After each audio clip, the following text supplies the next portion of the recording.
Peter and Janet were having breakfast with their father and mother one lovely spring morning. Their father put down the paper and smiled. "Do the Secret Seven want to make themselves really useful?" he asked. "Because I've just read something in my paper that may be right up their street." "Oh, Dad, what?" cried Peter and Janet. "It's about a girl who's run away from home," said their father. "Listen, I'll read you the piece.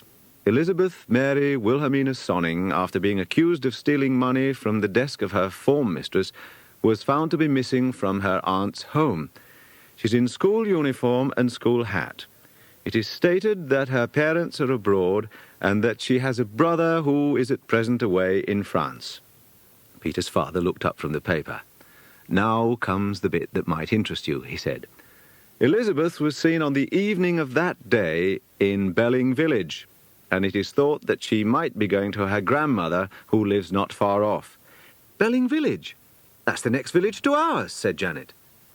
"There's a photograph of her," said her father. Peter and Janet stared at the picture in the paper. They thought she looked rather nice. "Though she can't be really, if she stole money and then ran away," thought Janet. "Whereabouts in Belling Village does her granny live?" "It doesn't say, does it?" said her father, reaching for his paper again. "You'll have to read this evening's paper and see if there are any more details. If the child goes to her granny's, she'll be found at once, of course. But if she hides somewhere around the place, you might be able to spot her." "Yes, we might," said Peter. "The Secret Seven haven't had anything interesting to do lately. We'll call a meeting tomorrow." That evening, Janet sat down to write notices to each of the Secret Seven to call them to a meeting the next day. Peter signed each one, and then he and Janet fetched their bicycles and rode off to deliver the notices. "We'd better buy an evening paper on our way back and see if there's anything else in it about Elizabeth Mary Wilhelmina Sonning," said Peter. On their way back, they stopped at the newsagent's and bought one. They found a small paragraph, headed, "Missing Girl." Peter read aloud. "Elizabeth Sonning is still missing, and her grandmother states that she has not seen her. Anyone seeing a child whose appearance tallies with the following description is asked to get in touch with the police." Then there's a good description of her. "That's fine. We can read it out to the Seven tomorrow." Next morning, the Seven met in the shed in Peter and Janet's garden. "Anything exciting?" asked Jack eagerly. "Yes, there is," answered Peter. "But what about that awful sister of yours, Jack? Is she anywhere about? This is quite an important meeting." No, she's gone shopping with my mother," said Jack. "Susie doesn't even know there's a meeting on, so we're quite safe. She won't come snooping around." Peter cleared his throat.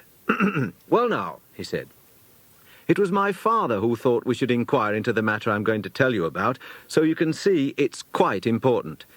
It concerns a girl who's run away from her aunt's home after stealing some money at school. She's been seen near here at Belling Village, where her grandmother lives, but so far hasn't been to see her granny." "Oh, and I suppose it's up to the Secret Seven to keep a lookout for her and find her," said Jack. "Oh, we ought to be able to do that, all right. What's she like?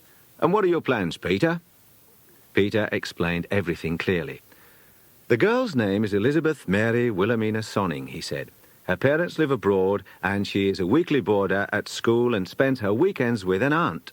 She has a brother who is away in France. She was accused of stealing money from her form mistress's desk, and when the police went to speak to her aunt about it, she ran away. Here's her photograph. Ordinary navy school coat, navy felt hat with school band round it, ordinary shoes and stockings. It says here that she wore a gym tunic underneath with a white blouse." "Where's the description of what she's like?" asked Janet. "It was in the evening paper last night, Peter." "Oh, yes, here it is," said Peter, and began to read out loud. "Elizabeth can be recognized by her dark curly hair, her brown eyes, straight eyebrows, and a scar down one arm. She's tall for her age and strong. She swims well and is fond of horses." "Well, do you think you'd spot her if you saw her?" "We might," said Colin doubtfully. "But lots of girls have got dark hair and brown eyes. We might spot the scar, but that's the one thing she will certainly hide." "How do we set about looking for her?" asked George. "That's what we've got to discuss," said Peter. "Elizabeth will be sure to find a hiding place. She'll lie low. Where would you hide if you ran away from home?" "In a barn," said Pam. "In the woods under a thick bush," said George. "I thought it would be sensible if we thoroughly explored Belling village and round about," said Peter. "She must be hiding somewhere near. I expect the police have already hunted pretty well everywhere, but we know better where to look because we know where we'd hide if we wanted to." "What about the grandmother, Peter? Should one of us go to see her, do you think?" said George. "Yes, I think that's a good idea," said Peter, considering it. "Jack and I will go, probably. And listen, there's another thing we might do." "What?" asked everyone. "Well, this girl is fond of horses, it seems. We might go to the 2 or 3 stables we know of and see if any girl's been seen hanging around. She might even try to get a job at one." "That's a good idea," said Janet. "Well, there seems to be quite a lot of things we can do." "The next thing is to give each one of us a section of the countryside to hunt," said Colin. "It's no good us all going together. What particular places must we search, Peter?" "Well," said Peter, "anywhere that looks likely. A deserted shack, an empty caravan, a copse, anywhere in the woods where there are thick bushes, barns, sheds, or even a hen house. Now, Secret Seven, there are 2 hours before dinner. Arrange between yourselves where you're going to search. Jack and I are going off to the grandmother's house. Everyone report back at 2:30 sharp. Now, get going." Peter and Jack went out of the shed together. "Do you know the address of the grandmother's?" asked Jack. "No," said Peter. "But her name is Sonning, so let's look in the phone book." The 2 boys went down the path to the back door, and Peter looked for the telephone book. "What are you looking for, dear?" asked his mother. "I was looking for the phone number of that girl's grandmother," said Peter. "I was going to call there with Jack, but I don't know her address."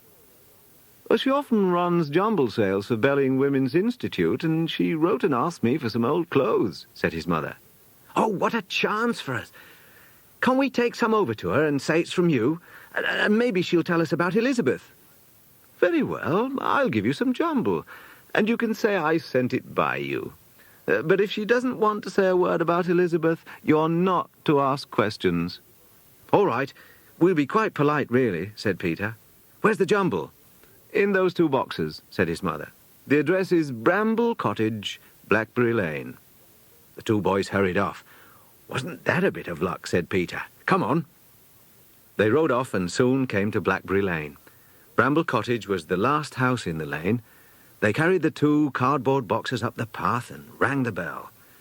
They heard footsteps coming, and then someone in an overall opened the door and looked inquiringly at them. She looked a good deal too young to be a grandmother. "We've brought some jumble for Mrs. Sonning's sale," he said. "May we speak to her, please?" "Come in," said the woman. "You can't see Mrs. Sonning. She's not very well. I'm Miss Wardle, her companion." "I suppose she's upset about her granddaughter," said Peter, plunging in at once. "Ah, yes," said Miss Wardle. "She's so fond of Elizabeth. She doesn't believe all that nonsense about stealing money. Neither do I." "Do you know Elizabeth, then?" asked Peter. "I've known her since she was so-I," said Miss Wardle. "And a nicer, more honest, straightforward child I've never seen." "Do you think she's somewhere about here?" asked Jack. "Yes, and what's more, it's my belief she's been here to this very house," said Miss Wardle, lowering her voice. "I haven't told Mrs. Sonning about it, but some of my tarts went last night, and a meat pie, and a tin of biscuits, and a rug off the back room sofa." This was news indeed. Peter looked at Jack. "Why do you suppose she won't come to her grandmother?" asked Peter. "People usually hide when they feel guilty, but you say you don't believe Elizabeth is guilty of stealing that money." "That's true, I don't," said Miss Wardle. "But the money was found in her chest of drawers." "Who's that, Emma? Who's that?" a voice suddenly called from upstairs. "Is there any news of Elizabeth?" "That's Mrs. Sonning. You must go," said Miss Wardle, and ran up the stairs at once. "Come on," said Peter to Jack. "We've got quite a lot of information." Now, how had the others been getting on? Pam and Barbara had planned to explore the woods and the fields on the east side of Belling. As they cycled along, Pam said, "Look, there's an empty caravan. See, in that field there. That would be a good place for anyone to hide in." Pam stood on guard near the dirty, broken-down old van, which looked as if no one had lived in it for years. Barbara went cautiously up the steps and looked inside. She beckoned to Pam in excitement. Pam, someone does live here. There are a couple of old dirty rugs or blankets and a tin mug and plate. Do come and look. Pam came up the steps too. "Phew," she said, and held her nose. "What a frightful smell! Oh, come down, Barbara." You know jolly well you'd never hide in a place like that, nor any other schoolgirl either. You're right. I'd rather sleep in a ditch than in there, said Barbara. Come on, let's get on with our job. We want to have plenty to report to the others this afternoon. What about the woods? Asked Pam at last. So they went to the nearby woods, looking behind any thick bush. But there was nothing at all interesting or exciting to be seen. Pam found an empty cigarette packet, and Barbara found a dirty handkerchief with JP on it, but neither of them felt that they were of any value in the hunt. And then Pam suddenly clutched hold of Barbara, making her jump violently, and hissed in her ear, "Quiet! Somebody's coming, and it's a girl! Look!" They crept under a thick bush at once. Yes, it was a schoolgirl in navy blue coming down a path towards their bush. "Keep still, and then we'll follow her," whispered Pam. "I bet that's the girl we want." The girl's hat was pulled well down over her eyes. She walked boldly up to the bush, and then suddenly fell into it, almost squashing Pam and Barbara. She began to roar with laughter. "Oh, it's Susie! Jack's horrible sister Susie!" cried Barbara indignantly. "Get off us, Susie! You've nearly squashed us flat. What did you do that for?" "Well, you were lying in wait to jump out at me, weren't you?" asked Susie. "I spotted you crawling into the bush." "We were not lying in wait for you," said Pam. "Well," said Susie, "what were you doing then? Come on, you've got to tell me." "Certainly not," said Pam indignantly. "We keep our secrets to ourselves." "Well, I'll get it out of Jack," said the irritating Susie, and walked off, tipping her hat over her face once more. "Goodbye, and don't lie in wait for me again." "Now she knows we're in the middle of another excitement," said Barbara, brushing herself down. "She's so sharp that I'm sure she'll find out what it is. Let's go home. We've nothing to report except about Susie, but at least we've done our best." George and Janet had looked up the riding stables in the district and found that there were 3. "Belling riding stables," said Janet, "and Warner's riding stables, and Tiptree's. We'll go to all 3, shall we?" So off they went on their bicycles to Tiptree's stables first. Janet knew the man who ran it, for he was a friend of her father's. "Do you ever let schoolgirls work here, perhaps in the school holidays, Mr. Tiptree?" asked Janet. The riding master laughed. No, I get plenty of help from my wife and 2 daughters. They're all mad about horses." "Come on, Janet," said George, seeing that they could get no useful information from Mr. Tiptree. Obviously, the runaway girl would not be able to get a job here, even if she wanted one. They rode off again. "We'll go to Warner's stables next," said George. "That's not far from the old granny's house. It might be a good place for Elizabeth Sonning to hide in, or get a job at." "I hardly think she'd go anywhere so close, would she?" said Janet. "She might be recognized." Warner's stables were quite big and looked busy as they came up to them. "Let's have a snoop around," said Janet. "Wouldn't Elizabeth have to wear riding things if she wanted a job at a stable?" said George. "We know that she was wearing her school clothes when she left. She took no others." "Look, there are 2 stable boys over there. Let's go and talk to them," said Janet. George and Janet made their way to the 2 stable boys. One was helping a small girl down from a pony. "Hello, Janet," said the small girl, and Janet turned in surprise. It was Hilda, a girl who went to her school. "Hello," said Janet, pleased to see her. Now she could pretend that she was with her, and it wouldn't matter that she and George were not in riding clothes. Everyone would think that they'd come to meet Hilda. "Thank you, Tom," said Hilda to the boy who'd helped her down. "You talk to this boy, and I'll talk to the other one," said George in a low voice to Janet. "Right," said Janet, and went to Tom and Hilda. She asked him, "Are there any other stable boys?" "No," said the boy. "Just us 2. He began to clean out the stall next to the little pony. Janet thought he was rather rude. "He's like that," said Hilda to Janet. "The other boy, Harry, doesn't mind telling you anything. He's talking to George as if he's known him for years." And so he was. "Do they have many stable girls here?" George asked when he had a good chance. The burly fellow shook his head. "One came the other day to ask for a job, but Mr. Warner turned her down at once. Why, she wasn't any bigger than you." George pricked up his ears. Could it have been Elizabeth? Was she brown-eyed?" asked George eagerly. "Had she dark, fluffy hair, and did you notice if she had a scar down one of her arms?" "I didn't see her," said Tom, much to Janet's and George's disappointment. "I wasn't here the day she came." "Oh, no, that's right," said Harry. "Well, I know she hadn't got dark hair." "I saw a girl like the one you described when I was in Gorton the other day," said Tom suddenly. "Fluffy brown hair, you said, didn't you, and a scar down one arm?" "Did you?" cried Janet, looking thrilled. "How did you manage to see her scar?" Well, she sat in a tea shop, and it was hot there, so she took off her coat," said Tom. "I saw her scar then." "Could you tell us anything she said?" asked George. She said she was going to catch a train to London and fly to France to join a brother of hers," said Tom. Why, the girl must have been Elizabeth then. A scar on her arm, and a brother in France. There was no doubt about it. Tom went off, and Janet and George made their way back to tell their news to the others. Everyone was early for the 2:30 meeting. "I hope everyone has something to report," said Peter. "Jack and I went to the grandmother's house, but the old lady wasn't well, so we asked her companion about the girl. We learnt that Elizabeth is definitely hiding somewhere in the district, not far from her granny's, because she's got into the house at night and taken pies and things." "But Peter," began George and Janet together. Peter frowned. "Please don't interrupt," he said. "You can have your say in a minute. Jack and I are going to take some more jumble to the grandmother's on Monday, and if Elizabeth has been getting into the house again, we could perhaps watch that night and see if we can catch her." "Good idea," said Pam, Barbara and Colin. George and Janet said nothing, but looked meaningly at one another. "What about you, Colin?" asked Peter. "Nothing to report at all," said Colin in a rather apologetic tone. "I examined all kinds of barns, but didn't find out a thing." "That's all right," said Peter. "Barbara and Pam, what's your report?" "Nothing much either," said Barbara. "We found a smelly old caravan, and we hunted through thorny copse wood." "And that awful sister of Jack's was there too," said Pam.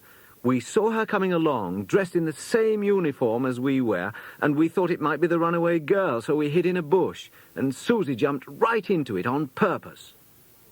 "So that's why Susie was pestering me," said Jack. "You're a couple of idiots to make her think there's something up, you two." "I wouldn't be a bit surprised if she's not snooping outside somewhere now," said Peter. At that very moment, a face looked in at the window of the shed. It was Susie, of course. "Hello, Secret Seven," she called. "I know what you're all up to. I found your newspaper cutting. Jack leapt up in a fury and raced out. Susie was a fast runner. She was running out of the gate, laughing before Jack was halfway there. He went back to the shed, red in the face. "Now Susie will be hunting too. Blow! If she finds Elizabeth before we do, I shall be jolly furious," said Peter. "She won't," said George. "Wait till you hear what Janet and I have to report." "We saw two stable boys, one called Harry and the other called Tom. He was a bit surly, we thought, but Harry wasn't. The other boy, Tom, suddenly said that he'd seen a girl like the one we were describing, and she even had a scar down one arm." "This is news," said Peter, delighted. "Go on, George. Where'd he seen Elizabeth?" "He said he met her in a tea shop not very far from here. She had her coat off. That's how he noticed the scar down one arm. She talked to him and told him she was going to London to get a plane to France to see her brother," said Janet. "So it must have been Elizabeth, mustn't it?" "Now you see why Janet and I don't think that Elizabeth's hiding anywhere in the district," said George. "Well," said Peter, "if Elizabeth is in London, waiting to fly to France, who is it who's taking pies from her grandmother's house at night?" There was a deep silence. "I hadn't thought of that," said Janet. "One of our reports is wrong somehow. If Elizabeth is hanging around her granny's house at night, she can't be going to fly to France." She might have changed her mind and gone to Berlin after all. She might even have hoped to get money from her grandmother's house. If she had stolen once, she could easily do so again, said Jack. There was another silence. The seven were trying to sort things out in their minds. Peter made up his mind that the next thing to do was to go and interview the two stable boys himself. They might be able to tell him something that they hadn't thought of telling Janet or George. They would all meet again on Monday. 5 o'clock sharp, said Peter, and don't be late. On Monday at 5 o'clock, all the seven were in the shed. Good, said Peter, pleased. Well, Jack and I will bike to Bramble Cottage and see if we can get any more news out of the companion or Mrs. Sonning, the granny. The rest of you can bike up to Warner's stables and wait for us there. They all set off, Peter with a neat box of jumble tied to the back of his bicycle. Peter and Jack left their bicycles at the gate of Bramble Cottage and went to the front door. The companion opened the door. Well now, don't say you've been kind enough to bring us some more jumble, she said. Mrs. Sonning was so pleased with the boxes you brought on Saturday. I'll give her these. She's still in bed, dear old lady. Oh, I'm sorry, said Peter. Hasn't she heard any more of her granddaughter? Not a word, said Miss Wardle. The police say she seems to have disappeared completely, and yet she came here again last night. Did you see her? Did she leave a note? Asked Peter. No, not a sign that she was here, except that more food was gone. How she got in beats me. Every door and window I made fast, myself. She must have got a key to the side door. That's the only one with no bolt. What did the police say about that? Asked Jack. Nothing, said Miss Wardle, rather indignantly. Why don't they put a man to watch the house at night? They'd catch the poor child then, and what a relief it would be. Why don't you watch, Miss Wardle? Asked Peter. What? Watch every door and window, said the companion. Nobody could do that. We'd better go, said Peter. I hope Elizabeth is found soon. Goodbye. Well, said Peter as they went out of the front gate. We'll have to hide somewhere in the garden here tonight and see if we can spot Elizabeth. Let's go and find the others.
At the stables, Peter and Jack met up with the others who were helping with the ponies.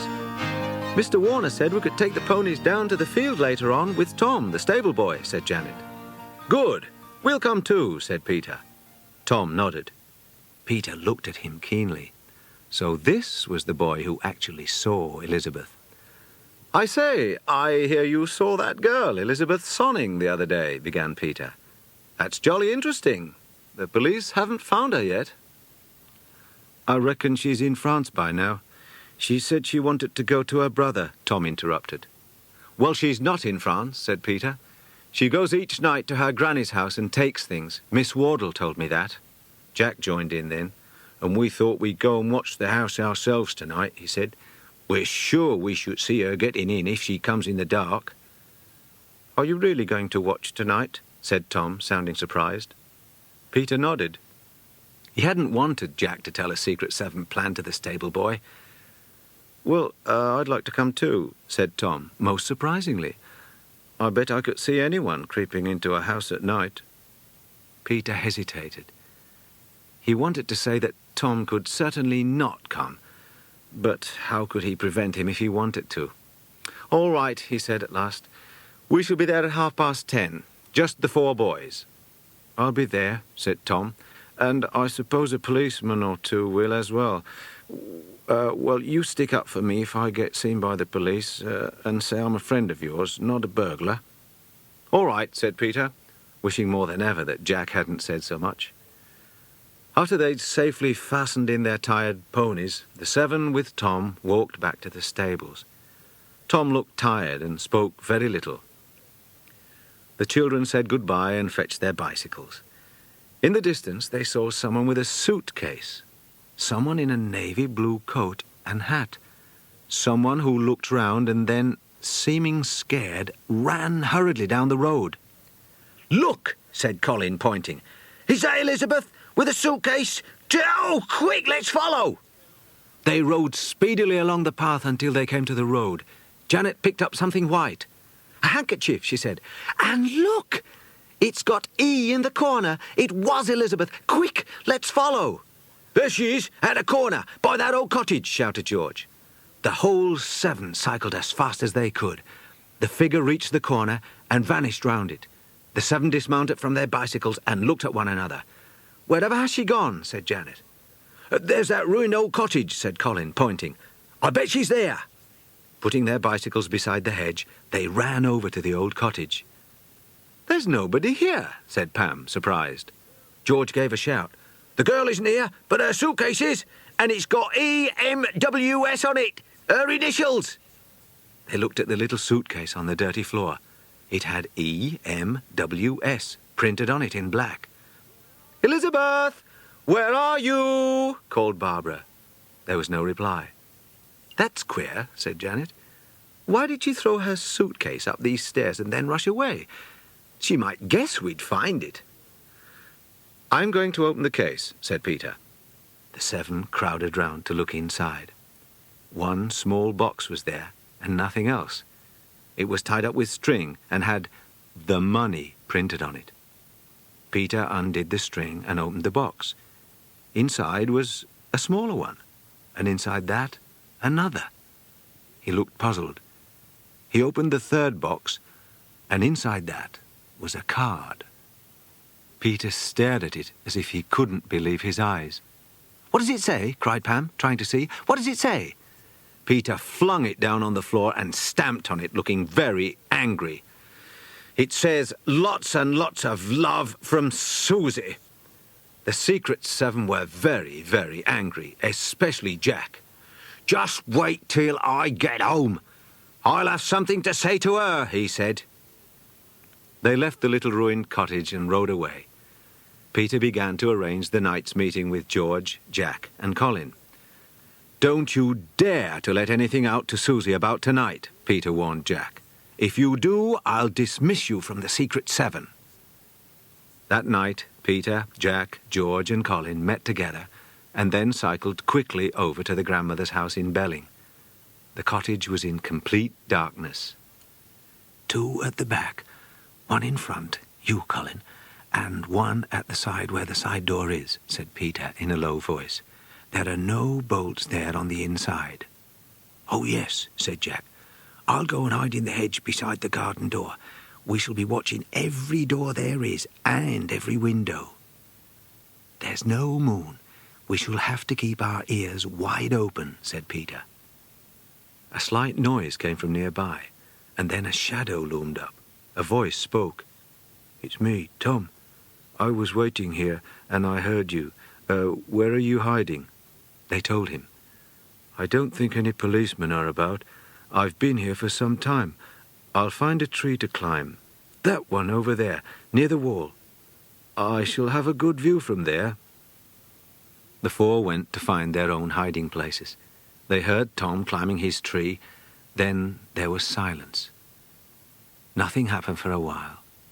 They all listened hard and tried to see through the darkness. Then someone brushed by Peter's bush, and he crouched back in fright. He heard a man cough.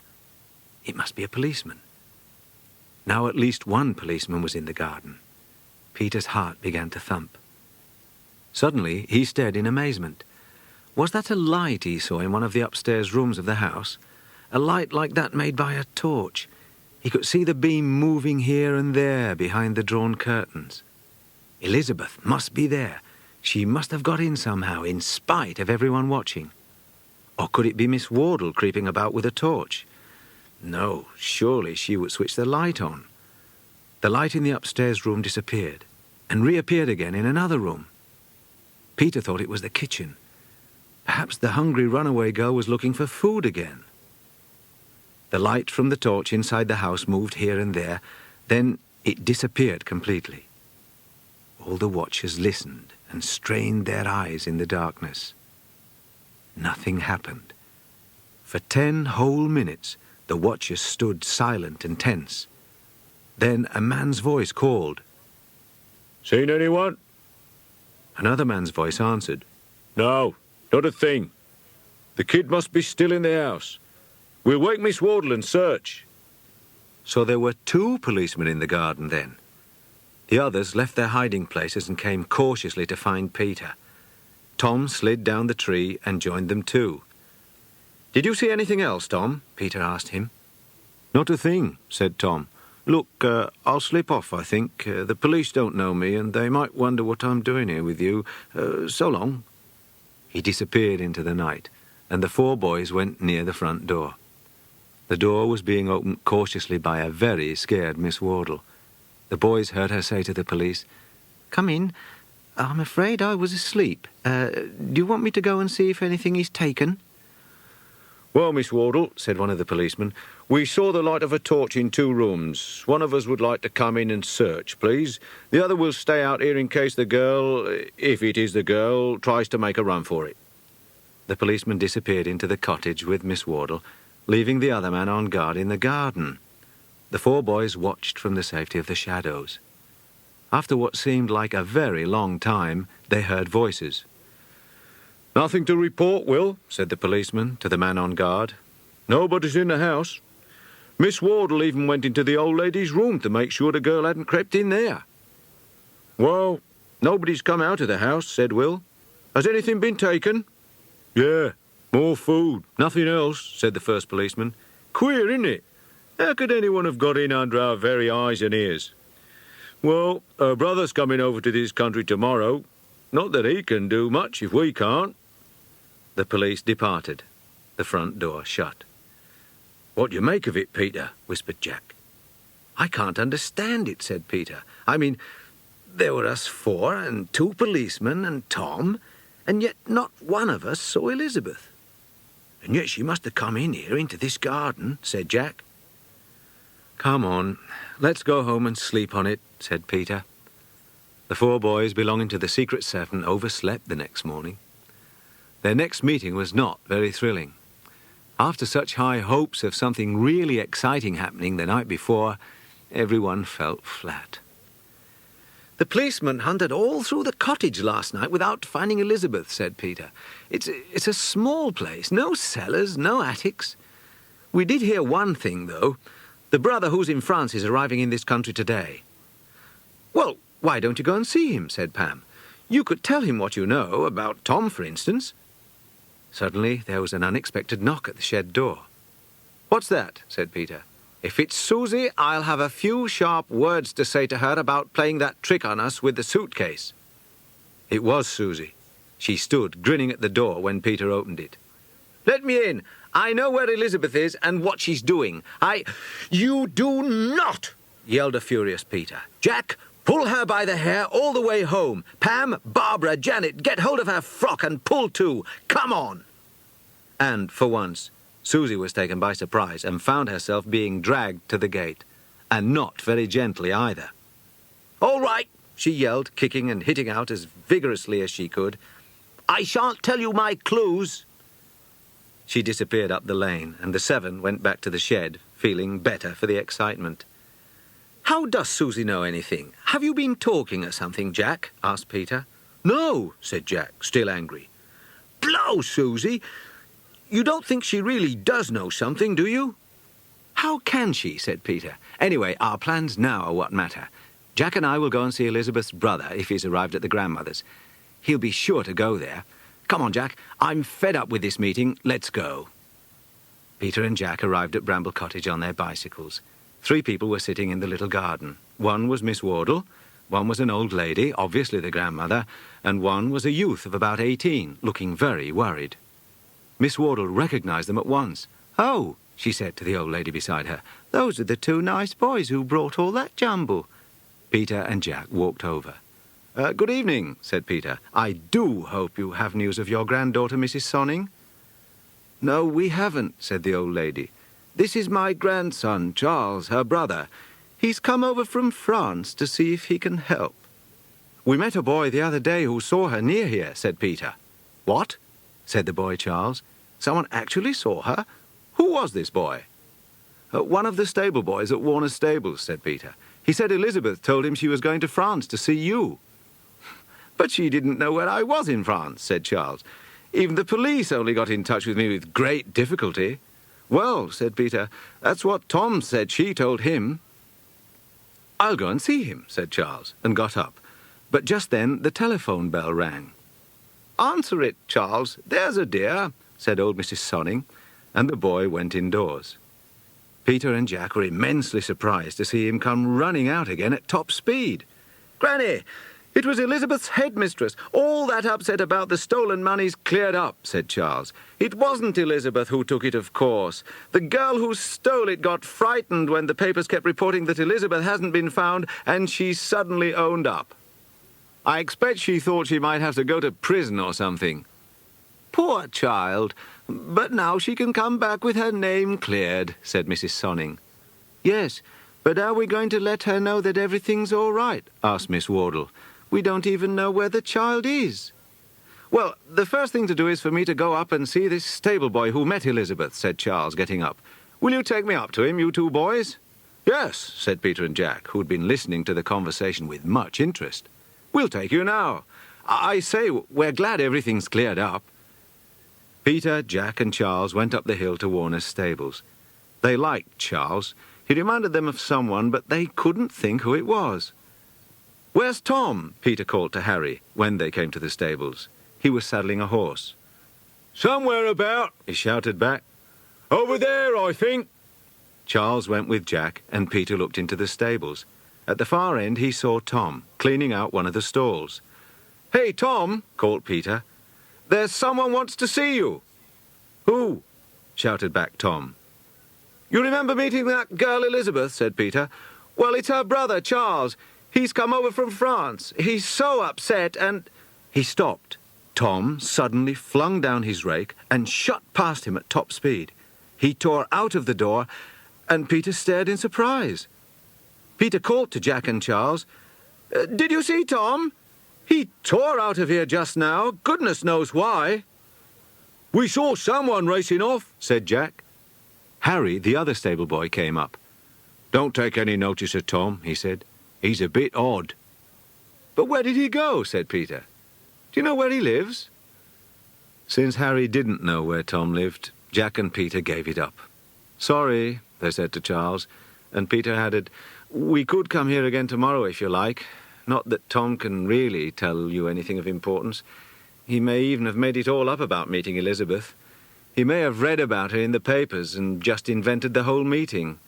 He really is a bit strange, I think." "Well, thank you," said Charles, who looked worried again. "I'll go back." The boys rode off down the hill. "We'll have another Secret 7 meeting tomorrow night to report this evening's happenings," said Peter. The next evening, the 7 took their bicycles and went riding to Warner's stables once more, leaving a message at Bramble Cottage for Charles to follow. Harry was carting straw about the yard, but Tom was nowhere to be seen. "He asked if he could work down in the fields today," said Harry.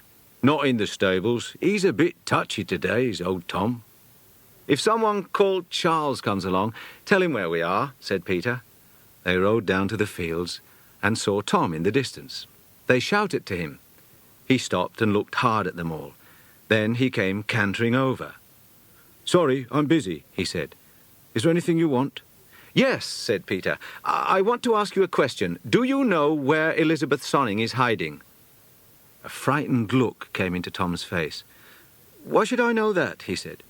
"Don't be crazy." And with that he galloped off. "He does know, he does," said Jack. "And he won't tell." He turned to Peter and looked suddenly astonished. "Why, Peter, what on earth's the matter? Why are you looking like that?"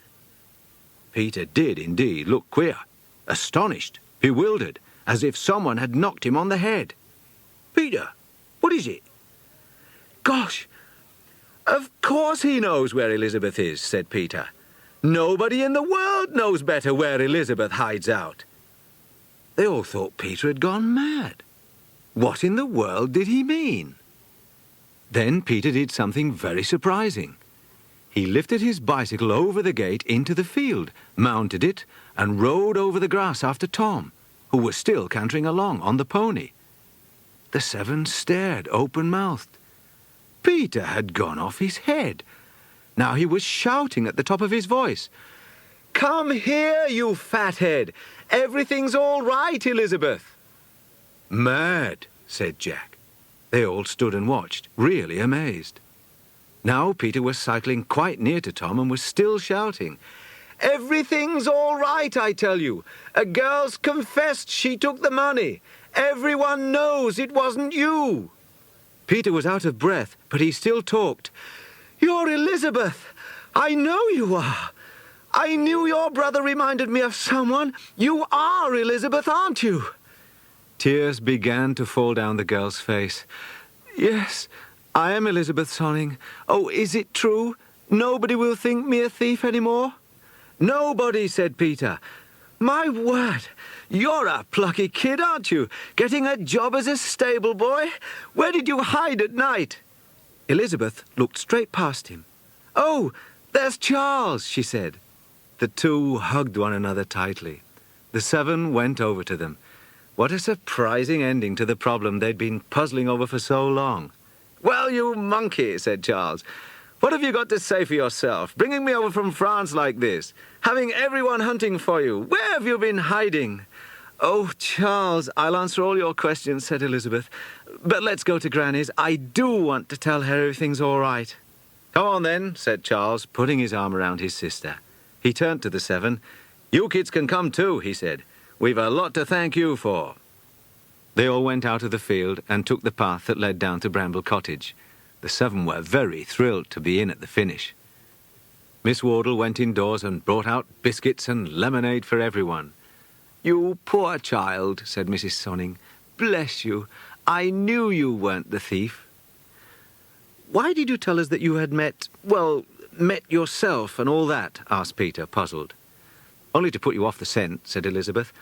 "I thought if people imagined I was off to France to find Charles, they wouldn't guess I was hiding near Granny's." "How did you get into the house, Elizabeth?" said Miss Wardle. And Peter added, "You were Tom up that tree." Elizabeth laughed. "Yes, of course.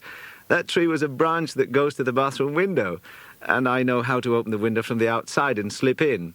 I took some food, a rug, and Charles's old riding clothes." "But what I want to know is, how did you, Peter, realize so suddenly that Tom the stable boy was Elizabeth?" asked Charles. "Well, I suddenly saw the likeness between you," said Peter. "And then, somehow, the bits of the jigsaw all fell into place, if you know what I mean." Everyone laughed. Elizabeth looked so happy to be back with her family again, and the Secret Seven, pleased to have solved their mystery, rode away on their bicycles.